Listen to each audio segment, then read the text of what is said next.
And indeed you might very well have won it at the end, but your overall reflections on the night? We've learned a lot. I think we tried a new system which we will get better at.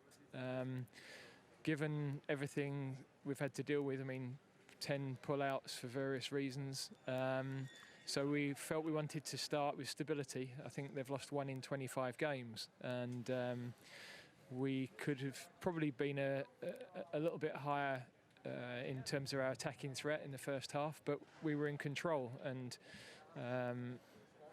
given the stage of the season that the players are at, that was really important. If it wasn't a game where we were going to be able to press as high for 90 minutes, so physically that was, had a bearing on the formation that we played as well.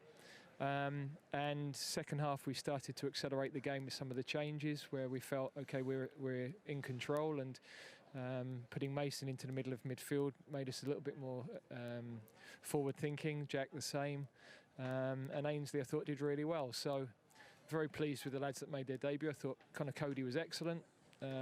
Eric Dyer's had 2 excellent games at centre back for us. So the back 3 today were very, very solid. So sort of tactically on the system, what do you think it gave you, and what do you think it maybe took away? What were the negatives as well?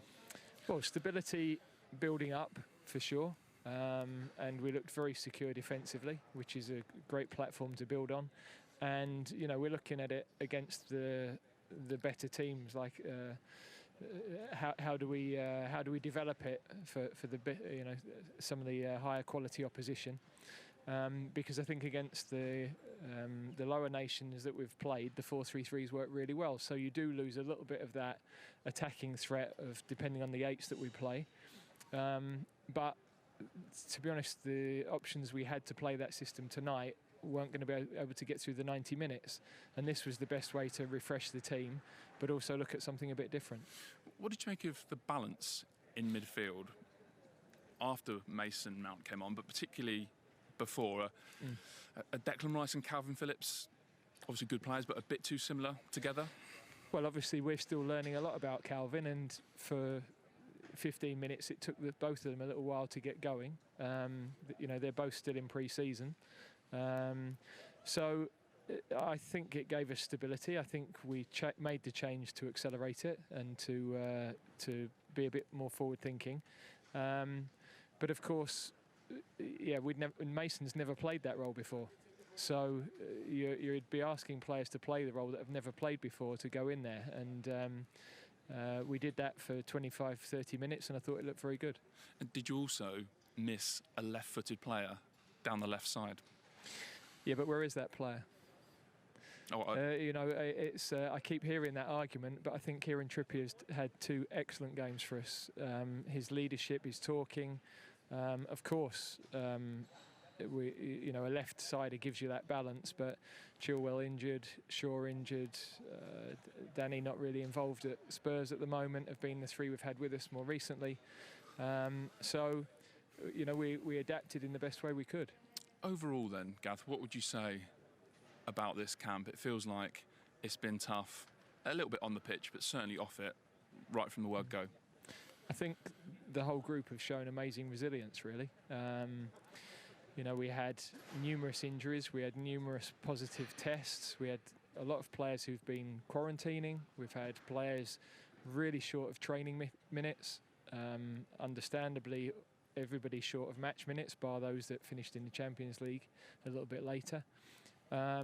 So we knew this was going to be incredibly difficult to piece it all together. And we're in a position where we go back to Wembley now, and the group is in our hands. And on what's happened in the last couple of days, I think you said yesterday you were going to speak to Mason Greenwood and Phil Foden. Have you done that now? And have you thought more about what punishment, what actions you take? Yeah, I've spoken to both of them.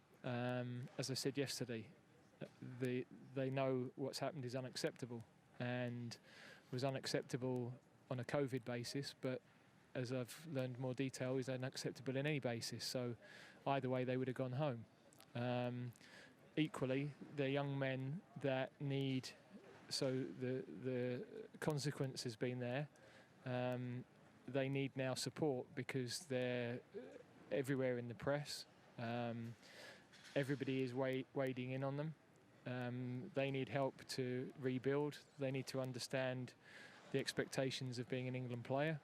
And we've got to help them on that process. That's going to take time, and we need to build some trust. But you've got to help young people to get back on their feet, and that's an important part of what we need to do as well. So are they back in the frame for October or not? Oh, I'll make a decision on that. There's a lot of thinking and a lot of trust needs to be built first. But you know, my mindset is not to hurt these boys anymore. They're going through that. They're going through that with their families. They're going through that with their friends. And I don't need to add into that. Thank you. Okay.